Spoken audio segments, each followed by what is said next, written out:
Want dis ons land, dis ons taal, en sonder soek aan ons gaan stories waar we lewe in die duine hoog gebou uit sand, die helder see en die goue straat, die landskap wat oor generasies vertel, die harte wat in ritme met die golwe val, ons land, ons taal. Hallo en welkom by Kletskompas op hierdie donderdag die 10de Maart. Kan jy glo, 'n derde van die derde maand van 2022 is alreeds verby. Nou ja, vandag het ons vir jou volgepakte program. Ons gesels met 'n onderwyseres en skoolhoof wat reeds 4 dekades in die bedryf is en ja, 'n mens kan nie so 'n geleentheid misloop om te hoor wat al haar insigte is nie. Dan ook later in die program gesels ons met 'n ekonoom oor die impak van die sensusopname wat opnuut uitgestel is. Bly ingeskakel vir die nuusgesprek net hierna met Henriette Lamprecht.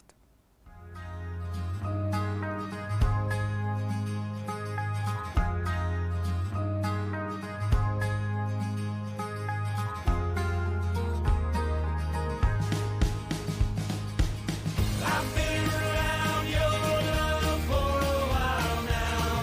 It's hard to picture, laugh about it. We were awkward in the beginning. Now we're in a bubble alone. We're surrounded. Met die golwe van ons land, ons O. Nou ja, vroegoggend se kapperjolle hierso in die ateljee. Henriette Lamprecht van Republikein wat saam met my hier in die nuusstoel kuier. Dankie Henriette dat jy kan sien om vir kletskapperjolle inderdaad. Nou ja, kom ons loer gou na die voorblad van die koerant. Henriette, kom ons begin by goeie nuus. En dit gaan oor die bekendstelling van die Toerisme Expo. Ja, Jo, dit is absoluut 'n vlaggenskap vir toerisme in Namibië en dit is gisteraand is dit nou amptelik bekendgestel. Dis die 24ste keer wat dit aangebied word. Hierdie keer is die tema saam kan ons meer doen. Dit is amptelik geopen deur die adjunkminister van die omgewing, toerisme en bosbou, Sibungu, wat onder meer verwys het na wat die ministerie van omgewing spesifiek doen en toerisme natuurlik om toerisme te bevorder. Ons almal weet die COVID-pandemie het hierdie bedryf spesifiek baie hard getref. Lesers sal ook onthou, ons het laas jaar het ons nie die expo aangebied nie, want Namibia Media Holdings het besluit om eerder te fokus en hande te vat met die ministerie van Gesondheid weer om inentingsgeriewe te skep en ook natuurlik blitstoetse. Die expo is eers 3 tot 5 November, maar tot dan gaan ons saam met die ministerie van Toerisme se 10 degrees South veldtog wat fokus op die bemarking van toerisme in 10 SADC-lande waarvan Namibië natuurlik deel is. Absoluut 'n wonderlike projek en baie belangrik vir die herlewing van die toerisme sektor wat so uiters belangrik vir die Namibiese ekonomie is. Henriette, dan Republikein se hoofberig vandag. Goed. As ons dalk net gou daaroor kan gesels. Dit gaan oor die ongeluk wat die gyrocopter. Onthou oorlede Des Erasmus het so 'n mooi woord daarvoor gehad. Hy het ons gepraat van 'n muggie vliegtuig. Nou ja,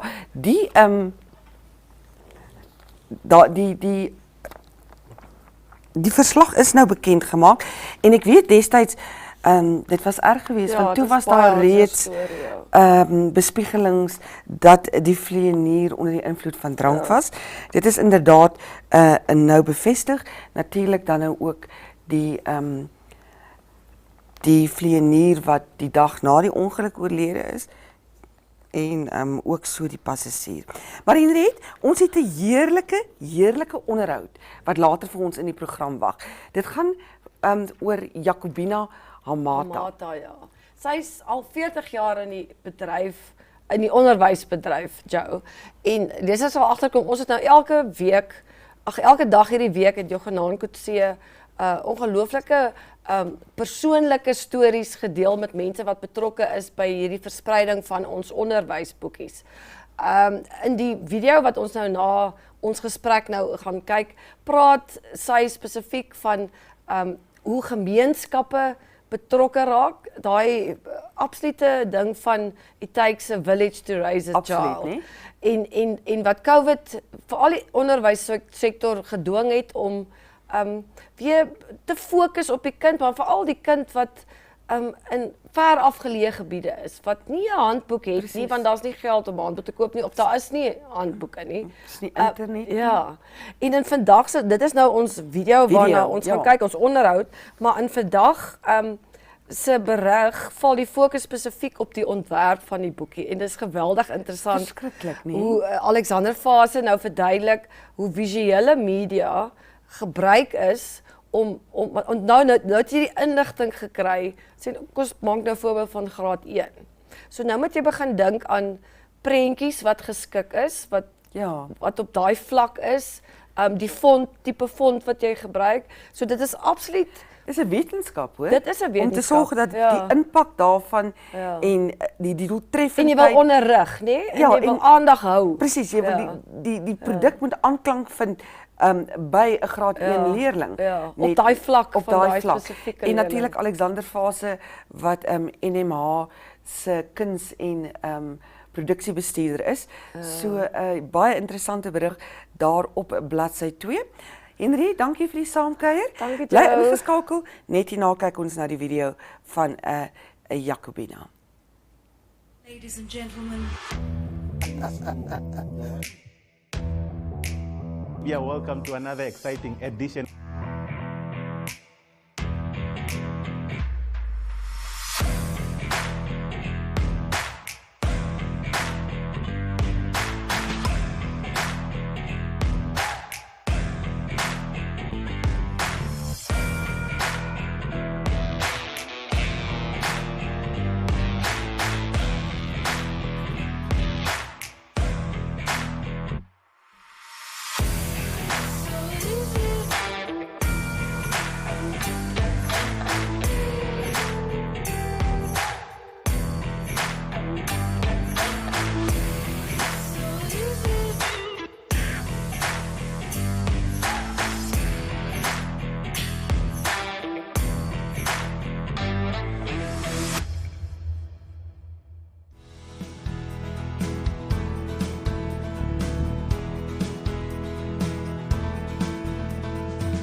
Oh man, why are you guys doing this to me?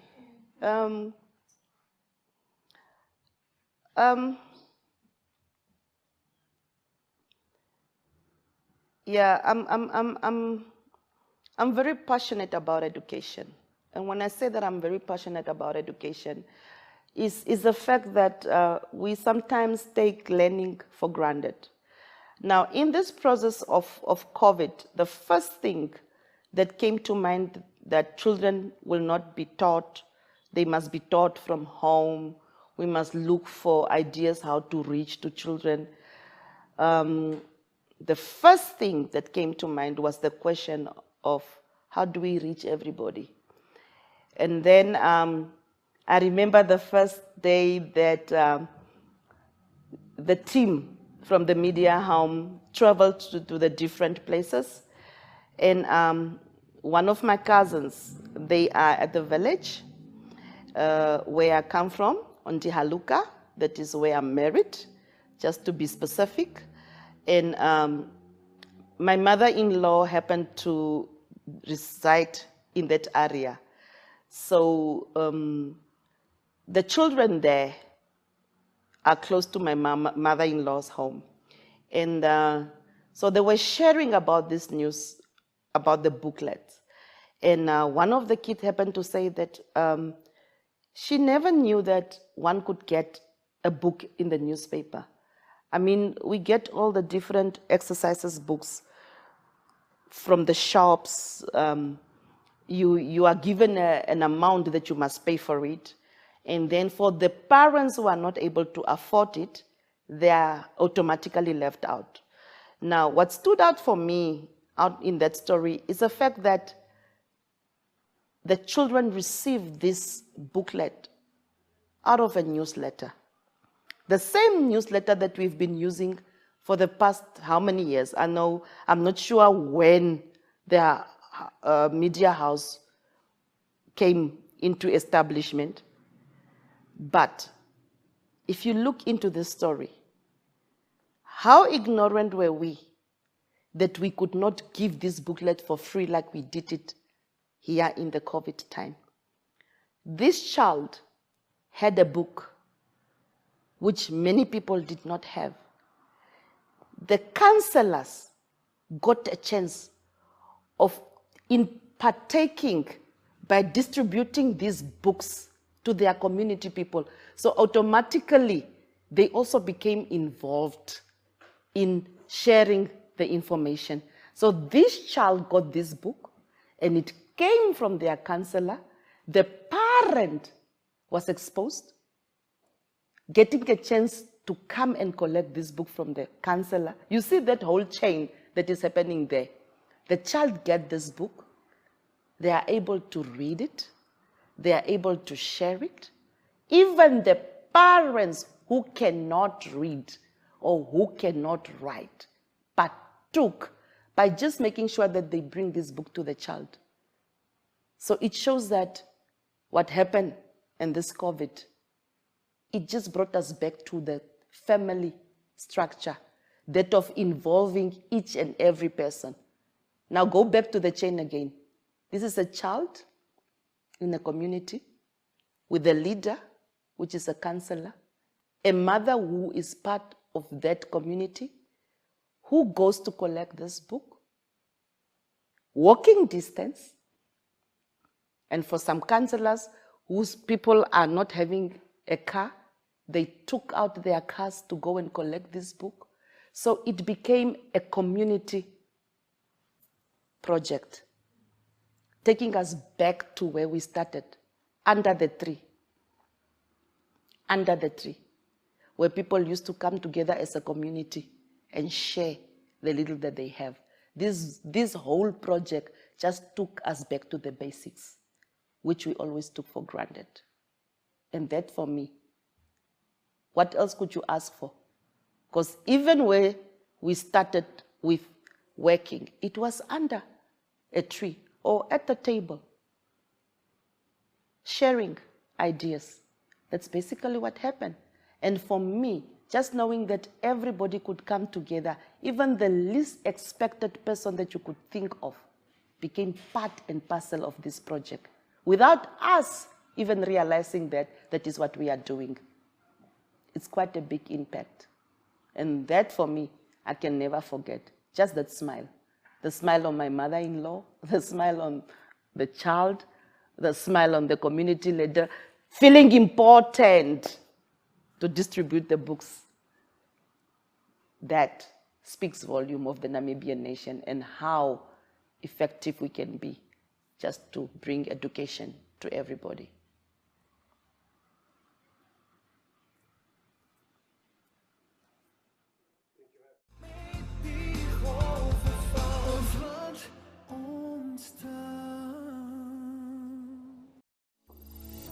Go far with Paratus. Go further with Paratus Fiber. Paratus offering high-speed, reliable fiber connectivity, starting from only 599 Namibian dollars per month. Unlimit your lifestyle and visit na.paratus.africa for more information. Always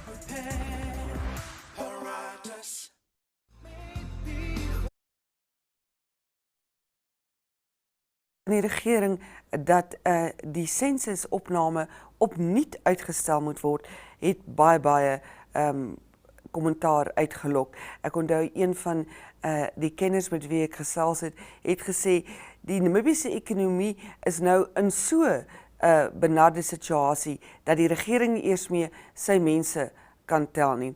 Nou ja, ek het gaan kers opsteek by Dr. Omo Kakuya Matundu. Hy is 'n senior lektor in ekonomie aan die Universiteit van Namibië om sy opinie te kry.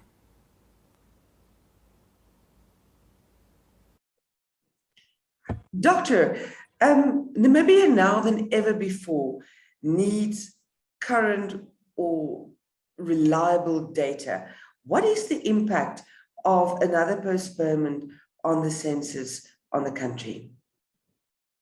Yes, definitely. Good morning, and thank you so much. The impact is huge. The impact, I think, is known, and that'll be the census is the most comprehensive survey, demographic survey, and that basically provides information, the projections that are basically made something like 10 years into the future and the like. That is what basically inform government planning, local and foreign investors, even yourself, whether you should still be working here or immigrate to Nigeria or so, will depend on that data. So this is so important. Now, without it, it could cause a lot of problems in terms of planning. But again, if planning was something that we really value, data-driven decision-making is something we value. That I will say we have lost a lot by postponing this twice. It was last year and again this year, and we won't know. Now, when you look at, for instance, the economic hardships that we are going to face, first compounded by COVID, now the Ukraine-Russian war, we don't see Namibia collecting that much-needed revenue to run the census. I think one of the main things that people would love to see from the census, and that's very important, is the impact the last couple of years have had on employment. Yes, definitely. There is another survey, the Labor and Employment Survey, I think it is called, conducted by NPC, the NSA also. Yes. Now, when you want to tackle that, you want to send a word out there about your skill set in the economy, about population growth projections, so that you can not invite but attract local as well as foreign investment, so that they can set up shop and create the much needed employment, Jo-Mare. Dr. Government said that it had to postpone again because it doesn't have the funds, that it's got more pressing matters that needs the money. And while one understands that, how does that reflect on government's ability to plan? Yes, that is a tricky one, but I'll attempt that one. If you look at National Planning Commission, which is the mother of NSA, the National Statistics Agency, and those are the planning agencies, basically. They are the one providing the data, the other one doing the planning. For them, this year, their chairperson, who is Mr. Solomon Hay, was so excited. His word was, we are going having census this year. For them not to know that there is no money, for them to come up to this point. I need Jo-Mare now. What we know is that the importance of the census is in no doubt. But now One thing that I am missing is that this discussion is not even at parliament level. What I think is that committees like the Standing Committee on Public Accounts, the Standing Committee on Economics, they should summon, that is Mr. Kanjode or Honorable Kanjode, the Director General of the Planning Commission. They should, Mr. Mwafeni, the Statistician General, they should go and explain not only why they did not foresee this, but how they are going to mobilize resources within a year or two to let the census happen. Because now what will happen, as I have said, because of the serious economic depression that we're going to face with running like the next 5 years or so, there won't be money, but they should come up with something. Try to cut costs here and there so that the census can happen. And this kind of talk or debate, I haven't seen it in the National Assembly or nationwide. I'm so glad that Jo-Mare, you basically raised this issue, and all the media houses should take it up and take government to task so that this very important survey of the census can take place. Doctor, as always, we are very grateful for your insights. We wish you a happy day. Same to you, Jo-Mare, and our viewers. Thank you so much.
Dit dan ons donderdagprogram.